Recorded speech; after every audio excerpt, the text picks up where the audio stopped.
Is the Democratic Party's quest to retake the Senate becoming a moral minefield they can no longer navigate?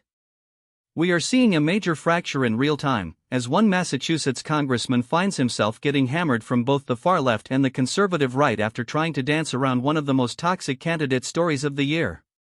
Before we continue, if you want to stay on top of everything happening in US politics, hit that subscribe button right now and leave a like. It really helps this channel grow and ensures you don't miss the daily updates that the mainstream media often tries to gloss over.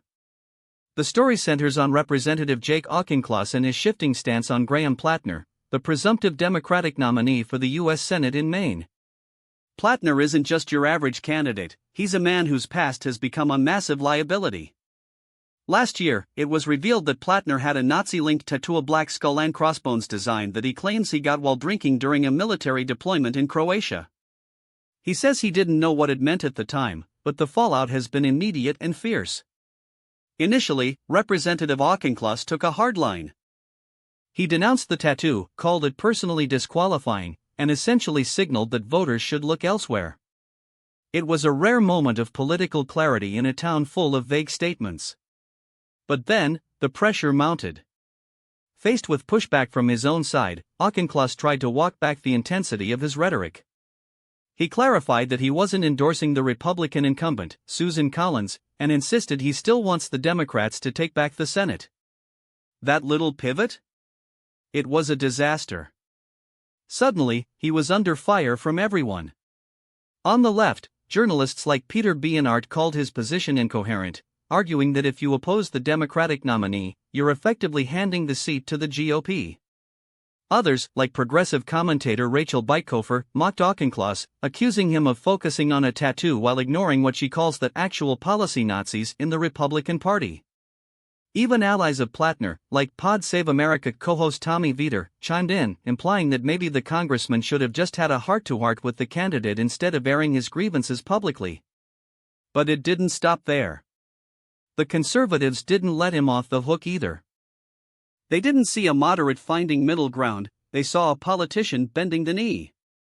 Critics mocked him for appearing to cave to the progressive base just 24 hours after taking a principled stand. They called him weak and suggested his change in tone was nothing more than an attempt to save face with a party leadership that demands absolute loyalty, regardless of the candidate's history. This whole situation highlights a massive, looming problem for the Democrats. You have a candidate in Plattner who is backed by heavyweights like Bernie Sanders and Elizabeth Warren, yet he's surrounded by controversies from the tattoo scandal to unearthed Reddit posts where he mocked Purple Heart recipients and called all law enforcement officials bastards. Now, the Democratic Party is in a bind. Do they support a candidate with this kind of baggage just to secure a vote in the Senate, or do they risk losing a crucial battleground seat by distancing themselves from someone who represents the new left? Representative Auchincloss is currently caught in the middle, trying to signal he's a team player without fully endorsing a candidate whose past makes even some Democrats shudder. It's a masterclass in political cowardice, or perhaps just a desperate attempt to survive an impossible situation.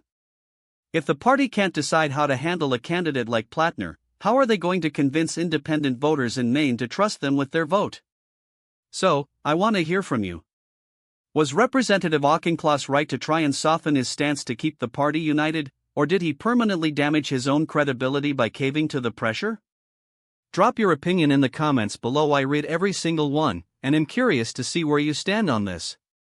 Whether this is just a local political headache or a sign of a larger, systemic breakdown in the party's primary process, one thing is certain: the road to the Senate in 2026 is going to be filled with landmines. Stay tuned, because this story is far from over. Thanks for watching.